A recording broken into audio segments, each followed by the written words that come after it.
มาดูทุกคนนี่คือยากินนกเอียงเนาะนกเอียงไปได้ยาบักหลายๆนี่ก็แม่นทุกคนเยอะแยะแหงทุกคนหาเงินแทบจะบ่ทันกินแต่ยานี่แหละทุกคนทันบ่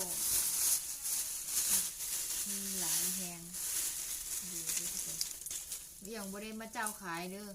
อันนี้แม่นเบิดนี่แหละทุกคนติ่งเลยเอียงบ่ได้มาเจ้าขายอันนี้มาให้ FC เบิ่งเนาะแล้วก็อันเวลาหนูเอียงไปหาหมอน่ะบ่ได้ถ่ายมาให้ FC เบิ่งเนาะเพราะว่าทางโรงหมอเพิ่นบ่ให้หนูเอียงถ่ายเด้ยาเบิ่งนี่เนาะแม่นเบิดนี่เลยยาน่ะโอ้โหกินทุกเดือนอ่ะทุกคนเบิดแล้วก็เพิ่นก็ให้ไปเอาอีกแต่ว่าบางเทื่อก็ขาดเขินเพราะว่าเฮาก็บ่มีเงินเนาะมันก็สิเอามาได้ใส่แม่ทุกคนปิ่นปัวมาหลายเดือนแล้วเนาะสิฮอดปีแล้วนี่ก็มันก็เลยแบบสิบ่มีฮอดเงินไปต่อยากินพุ่นแหละทุกคนเพราะว่าเฮาก็ไปเท่าใดมันก็แบบหลายแฮงขนาดสำหรับเฮาเนาะเบิดหลายเบิดเป็นเท่าใดมีเงินส่ำใดก็บ่ยังทุกคนเพราะว่าเลี้ยงก็ไปปัวตัวเองแหละหาเงินจังไดก็หาเงินไป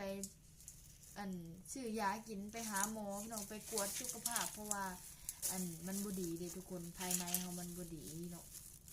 มีหลายๆคนก็ถามแล้วก็ส่งกำลังใจมาให้น้องเอี้ยงเนาะทุกคนเนาะแล้วก็กราบขอบใจหลายๆเนาะทุกคนที่มาเป็นกำลังใจให้น้องเอี้ยงเนาะทุกคนเมื่อวานนี่แหละน้องเอี้ยงไปเอานี่แหละ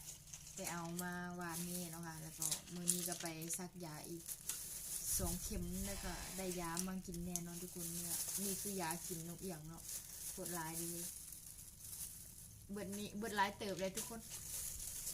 อันเดี๋ยวกินเบิดนี้เพิ่นก็ให้ไปเอาอีกแต่ว่ารอบนี้บ่ฮู้ว่าสิได้ไปต่อน้ำบ่เนาะเพราะว่าหาเงินบ่ทันแล้วทุกคนเป็นจังใดก็ฝากเป็นกำลังใจให้นกเอียงนี่เด้อทุกคนช่วยซัพพอร์ตนกเอียงทางช่อง YouTube แน่เนาะเพื่อสิได้มีเงินไปจ่ายค่ายาไปพอได้เงินไป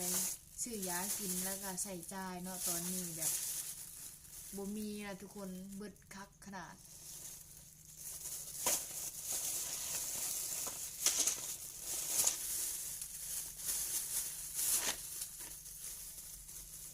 ยังบ่พอเลยทุกคนติดมูนี่แน่อันนี้แน่นะกองกินอะเยอะแน่เอามาให้ FC เบิ่งเนาะ